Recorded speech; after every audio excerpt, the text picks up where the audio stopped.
En 2020, je gagnais 870 € par jour en tant que coach, ce qui représente à peu près 9000 € net par mois. Mais c'était pas assez pour moi. Mon objectif était plus grand que ça. Je voulais être libre et sans patron. Je ne savais pas que ce rêve allait me coûter plus que de l'argent. En seulement 9 mois, j'ai tout perdu. Cette vidéo, c'est l'histoire de comment la liberté financière a failli me coûter la vie.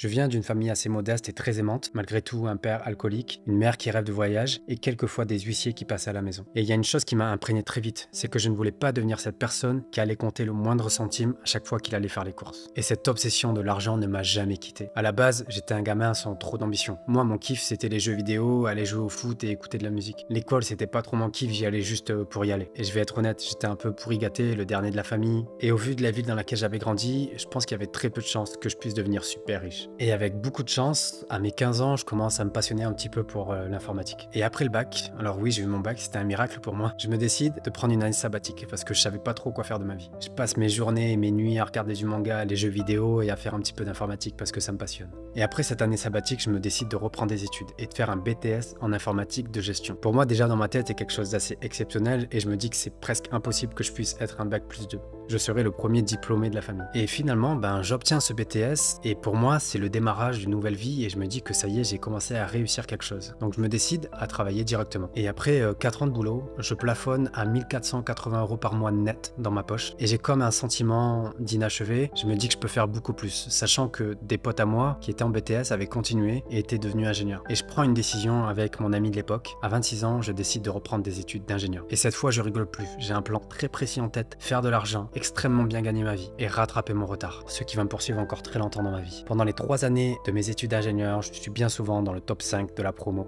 Je me force à vraiment ne pas tricher du tout parce que je veux me prouver que je peux devenir ingénieur avec mes propres facultés sans tricher une seule fois. Et j'ai finalement ce diplôme, ce qui est un truc de dingue. Moi, le gamin qui venait d'un petit village perdu dans le sud de la France, j'ai un bac+5 et je suis devenu ingénieur. Je me souviendrai encore du moment où je passe l'examen final, je prends l'ascenseur et tout seul, je serre le poing et je me dis putain, je l'ai fait, je suis devenu ingénieur. Et ce plaisir ne reste en moi que 10 minutes. Dans ma tête, c'est déjà ok, c'est quoi la prochaine étape? Et la prochaine étape est finalement très simple. Je veux négocier un bon salaire dès la sortie d'école. À l'époque, en 2015, j'arrive à négocier 44 000 € bruts par an, ce qui est assez rare en sortant directement d'une école d'ingénieur. Et je me souviens, quand j'ai eu ce contrat avec écrit 44 000 € bruts, ce qui est équivalent à 2700 € net par mois, je suis allé dans un bar, tout seul, boire une bière et pour fêter ça. Et j'ai pris en photo le contrat que j'avais envoyé à mon ami de l'époque, je me souviens encore. Puis, je garde en tête de rattraper ce retard. Les choses s'enchaînent très vite. 2017, je passe à 56 000 €. 2018, 60 000 €. Et 2019, je fais ces fameux 870 € par jour, ce qui équivaut à peu près à 135 000 € bruts par an.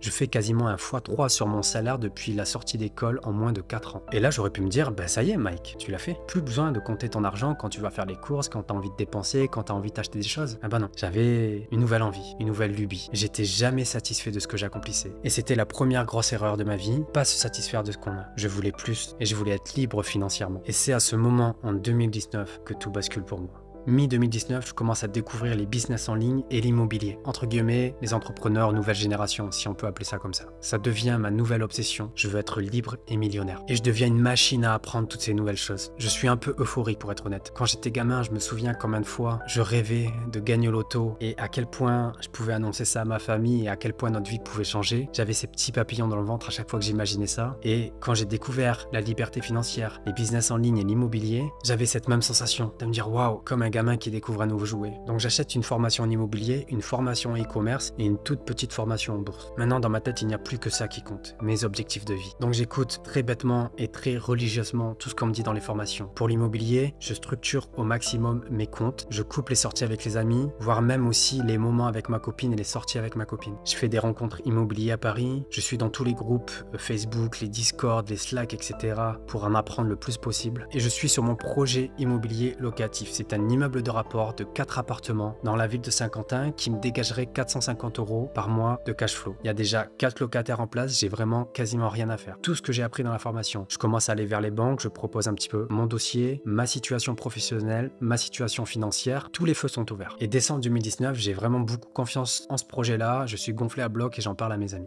En parallèle, dans le e-commerce, je lance mes premières boutiques. J'ai pas peur d'investir en moi en plus de la formation que j'avais achetée à l'époque et je me fais accompagner par des coachs sur Facebook pour accélérer un petit peu plus. Comme je vous l'ai dit, je dois rattraper mon retard. Mais en mars 2020, le Covid arrive. Et dans cette période-là, je commence un petit peu à stresser par rapport à mon travail actuel. Peut-être que je vais perdre le travail et que ça va me déstabiliser un petit peu financièrement. Mais en soi, je me dis aussi que c'est l'opportunité pour moi d'être très concentré sur tous mes projets. Et là, le premier vrai gros échec de toute ma vie, le projet immobilier sur lequel j'étais, sur lequel j'avais sacrifié ces 6 derniers mois, tombe à l'eau avec le Covid et les banques qui n'autorisent plus les prêts pour des investissements de ce type. Je vous laisse imaginer un petit peu la frustration que je pouvais avoir. J'en avais parlé à tout le monde autour de moi, donc il y avait aussi un petit peu un sentiment de honte. Et dans le même temps, j'avais aussi un petit peu sacrifié ma relation par rapport à tous ces projets, ces ambitions, donc je commençais à me sentir un peu mal par rapport à ça. Et c'est encore un piège que je n'avais pas vu, c'était un peu de l'ignorance, où j'ai écouté très bêtement tout ce que les gens disent dans les formations, où il faut économiser le moindre centime et se sacrifier pour réussir. Je me sens vraiment bête, franchement, à ce moment-là, parce que certains de mes proches m'avaient déjà prévenu. Non mais Mike, il n'y a pas que l'argent dans la vie. Mais moi, j'ai pas envie de faire de la crypto et toutes ces choses-là et jouer avec mon argent. Moi, j'ai pas envie d'être millionnaire. T'es sûr que c'est malin de faire plein de choses comme ça? Et concernant le e-commerce, j'ai une boutique qui prend un petit peu, qui fait 1200 € par jour de chiffre d'affaires. Mais c'est pas quelque chose de super stable. Je me fais dénoncer un petit peu de tous les côtés et ce produit tombe à l'eau très vite. Donc je tente un deuxième produit, troisième produit, quatrième, cinquième. J'investis dans des influenceurs, j'investis dans pas mal de branding, etc. Mais il n'y a rien qui prend vraiment. Et un jour de mai 2020, je descends dans le sud, voir mon père qui est très malade, et un premier vertige se déclenche devant mon ordinateur. Et s'enchaînent des picotements sur tout le côté gauche de mon corps. Premier réflexe, j'appelle mon frère, on va aux urgences le soir même, et le premier diagnostic qui est posé, monsieur c'est rien, vous avez plein d'événements qui sont en train de se passer, vous faites juste de l'anxiété. Et à ce moment-là, je n'y crois pas du tout. Première nuit de terreur, palpitations cardiaques, l'impression que je vais mourir quand je vais m'endormir. Et imaginez-vous, 34 ans, à vivre dans la condescendance des gens qui vivent de l'anxiété, de la dépression, des attaques de panique ou des crises d'angoisse, je suis dans un déni total. Et ça dure des mois et des mois. Et entre-temps, je perds ma relation, mon père décède et les symptômes physiques continuent. Et je pose un mot, après 3 mois de déni, je souffre d'anxiété généralisée et de dépression. Et je comprends enfin les gens qui ont des idées noires et qui passent à l'acte. Signe du destin, karma, moi qui l'ai critiqué avant. À cette période-là, j'aurais vraiment préféré qu'on me coupe le bras plutôt qu'avoir cette détresse psychologique. Et je me raccroche à celui que j'étais, qui aimait la vie, et je me force à traverser la vie et les jours tant bien que mal. Petit à petit, je trouve un petit peu la force de continuer les projets que j'avais déjà commencés, tout en essayant de comprendre un petit peu ce qui m'arrive.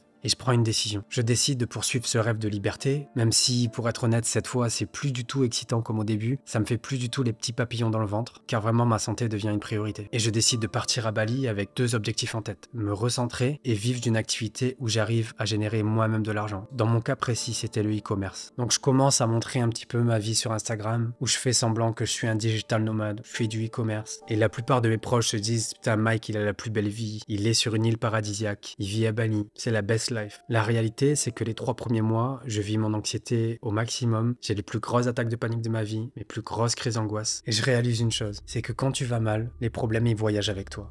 Entre-temps, je chope le Covid à Bali, je fais des intoxications alimentaires. Franchement, j'ai qu'une envie, c'est de rentrer. Mais quelque chose d'inattendu se passe. Et j'avais envie de partager ça avec vous. C'est quelque chose d'assez intime, mais qui, moi, a été un déclic dans ma vie. Pendant quasiment 2 ans, de cette période où j'ai eu des troubles psychologiques, j'ai perdu ma libido.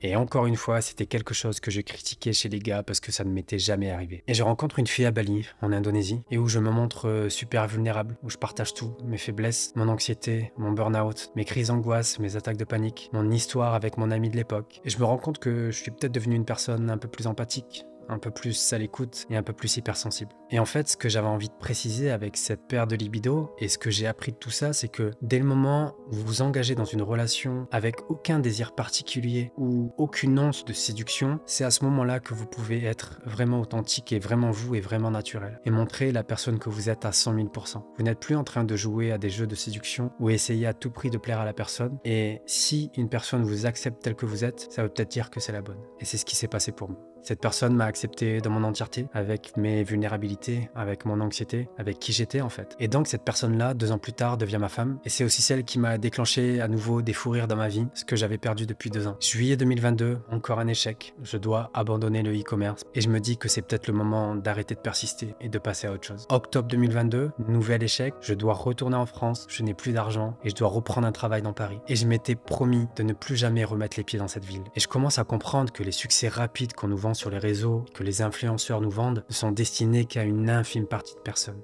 Et je commence à comprendre aussi l'humilité et qu'il n'y a rien de plus grand que la vie et que tout est déjà écrit. Et la morale de cette histoire, c'est que j'ai l'impression finalement que ce burn-out intense que j'ai eu, cette anxiété généralisée, n'était que des bénédictions déguisées, me permettant de devenir un homme meilleur et peut-être plus authentique. J'ai découvert une nouvelle vocation, partager mon histoire et éduquer les gens sur la santé mentale. Et je développe petit à petit sur Instagram, sur YouTube, une communauté. Vraiment merci pour ça et pour toutes les personnes qui m'écoutent quasiment tous les jours. Et le gros paradoxe dans tout ça, c'est que ce qui m'a détruit est devenu ma mission de vie. Aujourd'hui, je priorise plus ma santé mentale, mon bien-être, que le succès financier. Même si, au fond de moi, j'ai l'impression que plus je vais poursuivre une mission de vie, plus le succès financier ne sera qu'une conséquence de tout ça.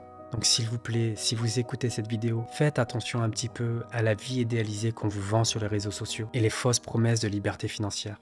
Faites surtout en sorte d'éviter les erreurs que j'ai faites. Ne foncez pas tête baissée, prenez un petit peu de recul et réfléchissez. Et vivez à votre propre rythme. Faites attention à ne rien idéaliser, car vous allez vous priver de ce que vous avez aujourd'hui. Si tu te reconnais dans cette course effrénée vers le succès et dans cette obsession de la performance, je t'invite à cliquer sur cette vidéo où je t'explique un petit peu ma descente aux enfers et comment j'ai fait pour m'en sortir. Je te dis à la prochaine et je te fais plein de bisous. Ciao.